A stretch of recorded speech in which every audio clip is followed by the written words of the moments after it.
My mother's pride made her kick me out of the house I paid for. What followed wasn't a fight but a silent financial cut that shifted power and delivered consequences she couldn't undo forever again. I'm using fake names obviously for privacy reasons, but everything else is 100% true and documented. I am 29, male, and this whole nightmare situation started way back when I was a kid growing up in this middle-class suburb outside Phoenix. My family was the definition of dysfunctional, but I didn't realize just how bad it was until I got older and gained some perspective. My mom, Linda, was basically a walking stereotype of everything wrong with entitled women who refuse to grow up. Picture this: a 45-year-old former cheerleader who peaked in high school and never got over it. She worked part-time as a receptionist at some fancy dental office, but only because it made her feel important and superior to work somewhere with wealthy clients. She'd constantly talk about the expensive cars in the parking lot and how the patients dressed. Dad, Robert, was this quiet, hardworking guy who managed a small warehouse for a plumbing supply company. Good dude, but completely beaten down by my mom. She had him so whipped that he'd just nod and agree with whatever crazy stuff came out of her mouth. I never once saw him stand up to her about anything. Here's the thing about my mom: she was obsessed with appearances and money, but had zero work ethic. She'd drive by these massive houses in the rich neighborhoods and complain, "Why can't we have nice things like that?" while spending $200 a week on her nails, hair, and shopping. She'd whine about being poor while ordering takeout 4 nights a week because cooking was beneath her. My younger sister, Emma, saw through the nonsense early and basically became a rebel. She started hanging with the alternative crowd, got piercings, the whole deal. Mom hated it because Emma wasn't playing into her perfect family fantasy. Me, I became the golden child by default because I was good at math and had natural leadership skills. But even then, nothing was ever good enough. Get an A? Why wasn't it an A+? Make the honor roll? Tommy's mom says he's getting scholarships. It was exhausting trying to meet her impossible standards.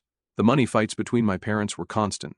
Dad would come home tired from working 50+ hours a week, and Mom would immediately start complaining about how they couldn't afford this or that. But she'd never suggest working full-time herself. That was the man's responsibility, according to her outdated mindset. I learned early that education was my ticket out. While other kids were playing video games or hanging out at the mall, I was studying and working part-time jobs. Not because I loved school, but because I knew if I didn't get out of that house, I'd end up as miserable as my dad. High school was basically me working part-time at a local restaurant while taking every advanced class they offered. I started as a busboy but worked my way up to assistant manager by senior year. The owner took me under his wing and taught me about business operations, customer service, and management. Turns out I had a real knack for it. Mom would brag to her friends about my grades and work ethic, but then turn around and complain that I was becoming too serious and needed to focus on more important things like dating popular girls and playing sports. I graduated valedictorian and landed a partial scholarship to Arizona State for business management. Between the scholarship, student loans, and money I'd saved from work, I could make it happen. Mom's reaction? Well, at least you'll make good money so you can take care of us when we're old. Even at 18, that comment made my blood run cold. College was like discovering I could breathe for the first time in my entire life. 4 years of actually being around motivated people who shared similar goals, professors who genuinely cared about their students' success, and nobody constantly telling me what I was doing wrong or criticizing every decision I made. I studied hard but also learned to relax and enjoy life. I made some solid friendships that lasted beyond graduation. I even dated a bit and had normal relationships. I graduated with a 3.7 GPA and immediately got recruited by a mid-size commercial real estate company in Phoenix doing property management and sales. Starting salary was $72,000 plus commission, which felt like winning the lottery compared to what I grew up with. I got my own apartment, a decent car, and for the first time in my life, I had money left over after paying bills. I thought I'd made it out of the dysfunction and could finally build my own life. I should have known Mom would find a way to ruin it. There I was, 23 years old, finally living my own life in Phoenix. Good job with advancement, potential, decent apartment. Actually had a social life for once. I'd drive back home maybe once a month for dinner. Mostly because I felt bad for Dad. Those dinners were always the same routine. Mom would spend the first hour complaining about everything: her job, the neighbors, how expensive everything was, how other people's kids bought their parents nice things. Dad would just sit there eating in silence while she went off on these rants. Then she'd start in on me. "You know, Jake, now that you're making all this money, You should really help your family out more. Or, I saw Jennifer's son bought her a new car. Must be nice to have a son who appreciates his mother. The guilt trips were relentless, but I held firm. I was finally building my own life and wasn't about to let her manipulation drag me back down. Then 2018 happened and everything went downhill fast. The plumbing supply company got bought out by some massive corporate chain that cared more about profits than people. They basically fired everyone over 40 to bring in younger, cheaper workers who would accept lower wages and fewer benefits. Dad was 52, had been working warehouse management his whole adult life. His resume was basically supervised the same warehouse for 18 years with no college degree or specialized technical skills. He applied everywhere he could think of: Home Depot, Lowe's, other supply companies, warehouses, distribution centers, even retail stores that might value his management experience. But nobody wanted to hire a middle-aged guy with outdated skills when they could get some 25-year-old college graduate for half the salary and no health insurance concerns. After 6 months of constant rejections and "we'll keep your resume on file" responses, he was basically broken and had lost all confidence. Mom's reaction? Did she offer to pick up extra hours? Maybe get a full-time job? Heck no. She immediately went into victim mode, crying about how unfair everything was and how they were going to lose their house. That's when I got the call. I was at work in the middle of showing a commercial property to potential tenants when my phone rang. Mom was sobbing so hard I could barely understand her. "Jake, we're going to lose everything," she wailed. "The bank sent papers. They're going to take our house." My stomach dropped. I knew their finances were shaky, but I didn't realize how bad things had gotten. "How much do you need?" I asked, already knowing I was about to make a huge mistake. Turns out they were 4 months behind on their mortgage, $7,200 to bring it current. Plus, they needed someone to cover the monthly payments going forward. Their house payment was $1,900 a month. With Dad unemployed and Mom only working part-time, they were bringing in maybe $1,300 total. I had about $15,000 in savings at the time. Not a fortune, but enough to help. Here's where I messed up. Instead of just giving them a loan or telling them to downsize, I had this brilliant idea to save their dignity by working directly with their bank. I drove over that weekend and met with their mortgage representative. I showed him my financials, my credit score, proof of income. After some back and forth, we worked out an arrangement where I would take over the monthly payments while their name stayed on the loan. The bank representative helped me set up this story about a family assistance program to explain why their payment structure was changing. My parents totally bought it. They thought the bank was just being generous because of Dad's job loss. So, starting in December 2018, I was automatically transferring $1,900 every month to their mortgage company. Plus, I covered the back payments to stop the foreclosure. I told myself it was temporary. Dad would find another job. They'd get back on their feet and I could stop the payments. 6 years later, I was still paying their mortgage. You want to know what 6 years of secretly paying someone's mortgage looks like? Let me break it down for you. $1,900 times 12 months times 6 years equals $136,000. That's not including the $7,200 I paid up front to stop the foreclosure or the occasional emergency money I'd send when they overdrafted their account or needed car repairs. Let's call it an even $150,000 over 6 years. That's a down payment on a house. That's a new truck and a boat. That's financial freedom. Instead, I was living paycheck to paycheck while my parents lived in their nice 4-bedroom house in a decent neighborhood, complaining about their finances while I literally paid their biggest expense. The worst part, Mom got worse over the years, not better.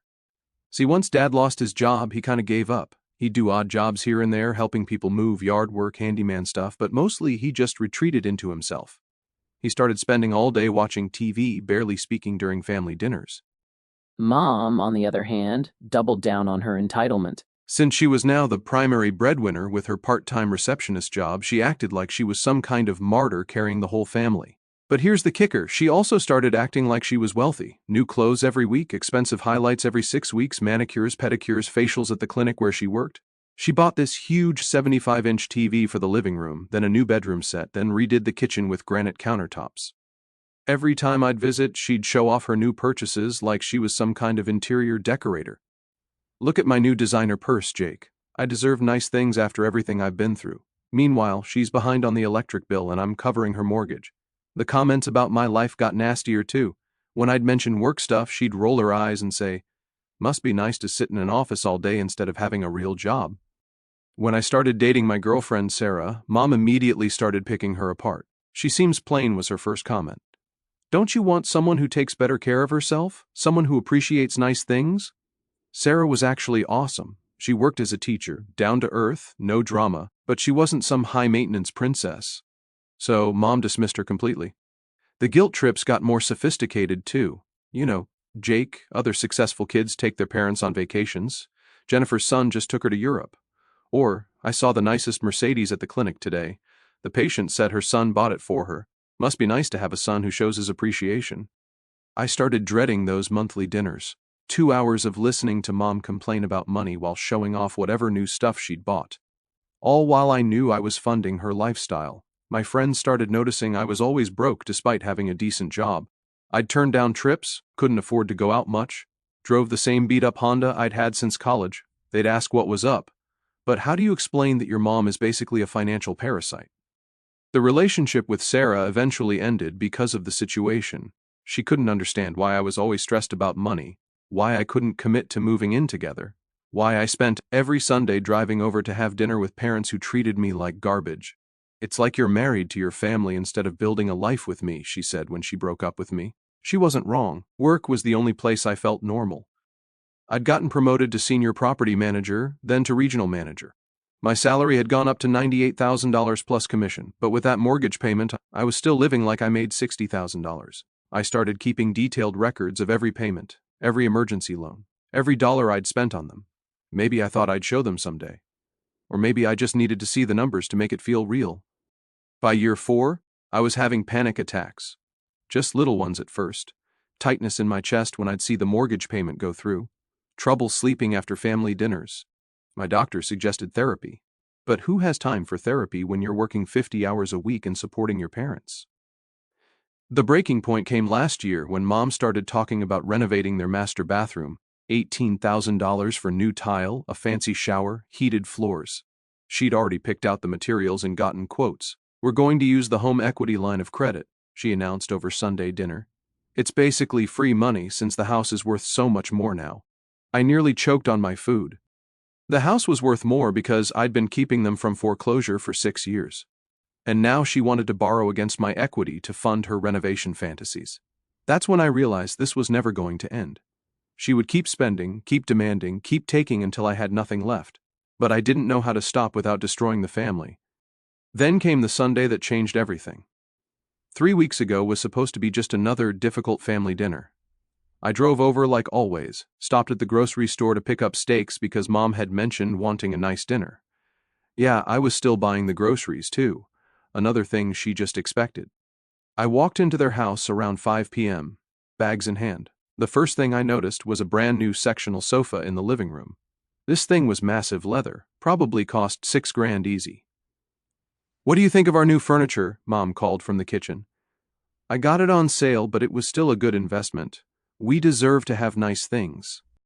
I bit my tongue and headed to the kitchen to start dinner. Dad was in his usual spot at the counter staring at some game on his phone. He mumbled, "Hey kiddo," without looking up. What made this Sunday different was that Mom's sister Brenda was there. Aunt Brenda lived up in Colorado and rarely visited, maybe twice a year at most. Unlike my mom, Brenda had actually worked her way up from secretary to office manager at an insurance company. She owned her own house, drove a reliable car, took sensible vacations. Everything Mom claimed she wanted, but was too lazy to work for. Mom hated Brenda's success almost as much as she resented mine. "Look at you, Jake." Brenda gave me a real hug when she saw me. "Your mom tells me you're doing so well with your real estate job. Regional manager already. Your parents must be so proud." I caught Mom's face out of the corner of my eye, that familiar grimace like she'd bitten into something sour. "Thanks, Aunt Brenda," I said. "It's good to see you." While I cooked dinner, Brenda chatted about her recent promotion, her daughter's wedding, normal family stuff. But I could see Mom getting more and more agitated. Her movements got sharp and jerky, slamming cabinet doors, wiping down counters that were already clean. We sat down to eat around 6:30. The conversation was awkward with Mom giving short answers, and Brenda trying to fill the silence. I was actually starting to feel bad for my aunt. She had no idea she was walking into a minefield. Then, about halfway through dinner, Brenda said the words that would detonate my entire life. Linda, I've been meaning to ask. Did you guys ever get caught up on your mortgage? I remember you mentioning some trouble a few years back. My fork stopped halfway to my mouth. I felt the blood drain from my face. What are you talking about? Mom frowned. We had some issues when Robert lost his job, but we worked it out with the bank. Everything's fine now. Brenda looked confused. Oh, I thought Jake had mentioned helping you guys out when we talked last Christmas. The silence that followed was deafening. I could hear the air conditioning kicking on, a dog barking outside, the sound of my own heartbeat pounding in my ears. Mom's eyes slowly moved from Brenda to me, and I could literally see the pieces clicking together in her head. Jake did what? Her voice was dangerously quiet. Brenda realized she'd messed up. I must have misunderstood, she backpedaled. It was just casual conversation. I probably got confused. No, Mom interrupted, her eyes locked on mine. I want to hear exactly what my son has been telling people behind our backs. I set down my fork with shaking hands. After 6 years of hiding this, it was all about to come out. I wasn't talking behind your back, I said carefully. Then what were you doing? She demanded, her voice getting louder. I took a deep breath. When Dad lost his job, you were 4 months behind on the mortgage. The bank was starting foreclosure. I paid the back payments and arranged to take over the monthly payments directly. The color drained from Mom's face, then came rushing back like a tsunami. You did what? I've been paying your mortgage for the past 6 years, I said quietly. I wanted to help, and I knew you'd never accept it if I offered directly. What happened next was like watching a nuclear bomb go off in slow motion. I've replayed that moment 1,000 times, and it still doesn't feel real. The way Mom's face went through this whole spectrum of emotions, confusion, realization, embarrassment, and then pure unbridled rage. So, you went behind our backs? Her voice was rising with each word. Made us look like charity cases to the whole family. Nobody knows except you, me, the bank, and apparently Brenda, I said, trying to stay calm. It wasn't about charity. It was about keeping you from losing your house. Our house? Mom stood up so fast her chair almost fell over. You mean the house you think you own now? Is that why you're always acting like you know better than us? Because you think this is your house? Dad finally looked up from his plate. Linda, maybe we should— Be quiet, Robert, she snapped. I want to hear this. She turned back to me, and the look in her eyes was pure venom. You arrogant little jerk, you think because you make good money, you can just swoop in and save us poor, stupid parents? You think we're too incompetent to handle our own lives? That's not what I thought, I protested. I just wanted to help. Help? She laughed, but it was this harsh, bitter sound. You call lying to us for 6 years helping? You call going behind our backs and making us look pathetic helping? Shh, you were about to lose your house, I shot back, my own anger finally surfacing. The bank was literally weeks away from foreclosing. Everything you worked for would have been gone. So you decided to play God? Her face was purple now. Decided that we were too stupid to figure it out ourselves. You couldn't figure it out. I stood up to face her. Dad's been unemployed for 6 years. Your part-time job barely covers groceries. Without me, you'd be living in some apartment right now. The words hung in the air like a grenade with the pin pulled. Mom's hands were shaking as she pointed at me. How dare you talk to me like that? After everything I've done for you, everything I've sacrificed, you ungrateful piece of garbage. Sacrificed? I couldn't help but laugh. What have you sacrificed? You work 20 hours a week, spend money on stupid stuff constantly, and act like you're doing me a favor by letting me pay your bills. I raised you, she screamed. I gave you everything. And this is how you repay me? By humiliating me in front of my sister? I repaid you by keeping a roof over your head for 6 years, I yelled back. While you treated me like garbage and acted like nothing I did was ever good enough. You want to know what's not good enough? She snarled. Having a son who thinks he's better than his family, who lies and manipulates and acts like he owns us. I don't want to own you, I was shouting now too. I just wanted to help. But you can't accept help without making it about your pride and your ego. She moved closer, her face twisted with rage. Well, here's some reality for you, you arrogant jerk. This is my house, my home, and you are no longer welcome here. The room went dead silent. Even the background noise seemed to fade away. Get out, she said, her voice cold and controlled. Get out of my house and never come back. Since you think you own this place, let me make it crystal clear. You don't, and you never will. I stood there stunned. Despite all the fighting, despite how toxic she'd become, She'd never explicitly kicked me out before. "Linda, that's enough," Dad finally said. But it was way too little, way too late. "Fine," I said, my voice surprisingly steady. "If that's what you want." I grabbed my keys and headed for the door. Behind me, I could hear Brenda trying to mediate. "Linda, you don't mean that, you're upset." But I knew my mother. Once she made a declaration like that, she never backed down. I walked out the front door and didn't look back. In my car, I sat for a few minutes, hands gripping the steering wheel. 6 years of financial support, 6 years of putting their needs before my own, 6 years of enduring criticism and manipulation. And it ended with being thrown out of the house I'd been paying for. The drive home was a blur of anger and hurt. But by the time I got to my apartment, something had shifted inside me. For the first time in 6 years, I wasn't their problem solver. I wasn't their safety net. I wasn't responsible for their poor decisions. I was free, and I was about to make sure they understood exactly what that meant. That night, I sat in my apartment with my laptop, staring at my bank's website. There it was, the automatic transfer I'd set up 6 years ago, $1,900 on the 15th of every month like clockwork. My finger hovered over the cancel recurring payment button. 6 years, $150,000.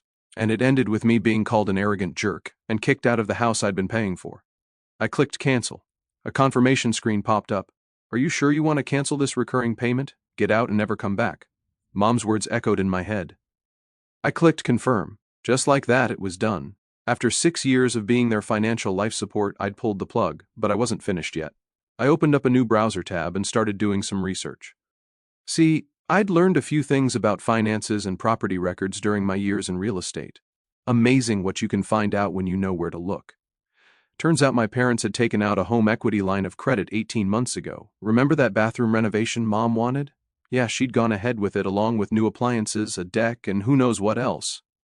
They'd borrowed $52,000 against the house I'd been keeping out of foreclosure. So, not only had they been living essentially rent-free on my dime, they'd been using their fake equity to fund Mom's spending sprees. The audacity was breathtaking. I also discovered that Mom hadn't been working part-time like she claimed. According to public records, she'd been collecting unemployment benefits for the past 8 months.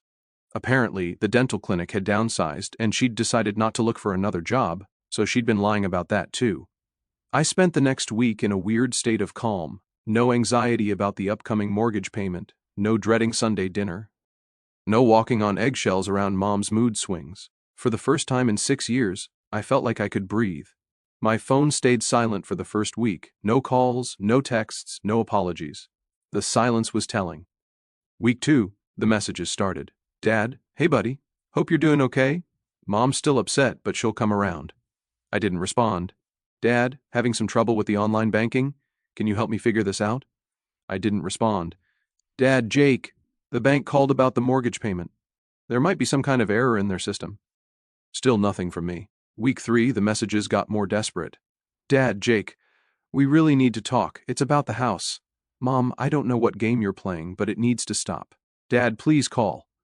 We received some papers from the bank." I maintained radio silence. They'd made their choice when they kicked me out. Now they could live with the consequences. 3 weeks after our fight, I got the text I'd been expecting. "Dad," the bank called. "They're starting foreclosure proceedings. We need to talk." I stared at the message for a long time. This was it, the moment of truth. The house they'd lived in for 20 years, the home I'd secretly saved multiple times, was about to be taken away. And you know what I felt? Nothing. No guilt, no panic, no urge to swoop in and save them again. Just cold, hard satisfaction that the consequences were finally catching up with them. I deleted the message without responding. The next day, my building manager called up. "Mr. Carson, there's a Robert Carson here to see you. Says he's your father." "Send him up," I said. Time for the conversation I should have had 6 years ago. Dad looked like absolute garbage when I opened my door. Hadn't shaved in days, clothes wrinkled, eyes red and puffy. He'd lost weight and looked about 10 years older than the last time I'd seen him. "Jake, thank God," he said, relief washing over his face. "We've been trying to reach you for weeks." "I know," I said, not moving to let him in. "I got your messages." He shifted uncomfortably in the hallway. "Can we talk, please? It's about the house." I considered making him grovel in the hallway, but decided I wanted to enjoy this conversation. "Come in." He practically collapsed onto my couch, head in his hands. "Jake, I'm so sorry about what happened. Your mother, she was out of line. She didn't mean those things she said. Which part didn't she mean? I asked, settling into my chair across from him. The part where she called me an arrogant jerk, or the part where she told me to get out and never come back? She was just angry. You know how she gets when she feels cornered. Cornered? I laughed. Dad, I'd been paying your mortgage for 6 years. The only reason she felt cornered is because she got caught living off my money while treating me like garbage. He winced. We know you've been helping us and we're grateful. Grateful? I cut him off. Dad, in 6 years, not once did either of you say thank you. Not once did Mom acknowledge what I was doing. Instead, she spent that whole time criticizing my life, my job, my girlfriend, everything about me, while I was literally keeping you from being homeless. I know we messed up. But Jake, they're going to take the house. We got the foreclosure notice yesterday. We have 30 days. I leaned back in my chair, studying his face. He looked desperate, broken. Good. And you want me to fix it? I said. Yes.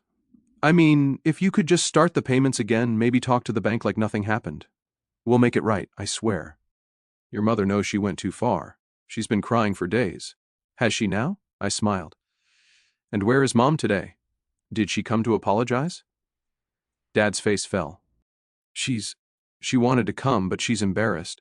She knows she messed up. So she sent you to clean up her mess again. Jake, please, I'm begging you. We'll lose everything. I stood up and walked to my kitchen, grabbing 2 sodas. I handed one to Dad and sat back down. Let me tell you what's going to happen, I said calmly. You're going to lose the house. You're going to have to declare bankruptcy because of that home equity loan you took out.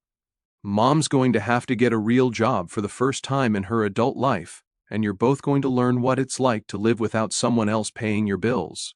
Dad's face went white. Jake, you can't mean that. I absolutely mean that. I took a sip of my soda. See, I've had 3 weeks to think about this. 3 weeks to really examine our relationship. And you know what I realized? He shook his head, looking like he might throw up. I realized that for 6 years, I enabled Mom's entitled behavior. I made it possible for her to live in a fantasy world where she could spend money she didn't have and treat people like garbage without consequences. I was so worried about being a good son that I forgot to have any self-respect. But we're family. Family? I laughed. Dad, when's the last time either of you asked how I was doing? When's the last time Mom said something nice about my life? When's the last time you stood up for me when she was being awful? He opened his mouth, but nothing came out. That's what I thought. See, I spent $150,000 over 6 years keeping you afloat. You want to know what I could have bought with that money? A house? A new truck? Heck, I could have taken a year off work and traveled the world. Instead, I was living paycheck to paycheck while Mom bought designer purses and renovated bathrooms.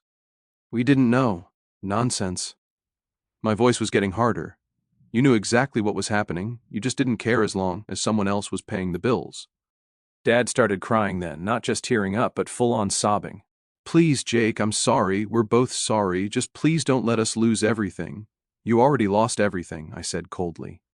You lost it the moment Mom decided her pride was more important than keeping me in your lives. I stood up and walked to the window, looking out at the Phoenix skyline. You know what the funny part is? I probably would have kept paying if you just treated me with basic respect. If Mom had said thank you once in a while instead of constantly criticizing me. If you'd stood up for me instead of being a coward. I'll make her apologize, he said desperately. She'll get on her knees and beg if that's what you want. It's too late for that. I turned back to face him. See, I've moved on. I'm dating someone new, a great woman who actually appreciates me. I'm saving money for the first time in years. I'm building my own life instead of subsidizing yours. Dad was still crying, but now there was panic in his eyes. What are we supposed to do? Where are we supposed to go? That's not my problem anymore, I said simply. You're both adults. Figure it out. Jake, please. Your mother is scared. She doesn't know how to live without that house. Then maybe she should have thought about that before she kicked me out of it. I walked over and opened my front door. This conversation is over, Dad. You need to leave. He stood up slowly like an old man. Jake, I'm begging you, one more chance, please. You had 6 years of chances, I said. You blew every single one. He walked to the door, then turned back. What if your mother calls you? What if she apologizes? She won't, I said. and even if she does, it won't matter. Some bridges can't be rebuilt once they're burned. After he left, I sat in my apartment feeling better than I had in years. My phone buzzed with a text from Mom. "Jake, please call me. I'm sorry, I need to talk to you." I deleted it without reading the whole thing. Then another, "Please don't let them take our house. I'll do anything." Delete. Another, "I was wrong. You're a good son. Please help us." Delete. By the end of the night, she'd sent 15 messages, each one more desperate than the last. I deleted them all. 2 days later, I drove by their house on my way to a client meeting. There was a foreclosure notice taped to the front door and a "for sale by owner" sign in the yard. I slowed down just enough to see Mom standing in the front window, watching me drive by. She looked smaller somehow, older.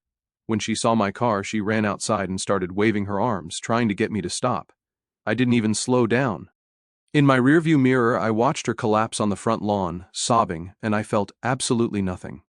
6 months later, I heard through the family grapevine that they'd lost the house and were living in a one-bedroom apartment across town. Dad was working at a grocery store, and Mom had finally gotten a job at a call center. They'd invited me to Christmas dinner at their new place. I had other plans.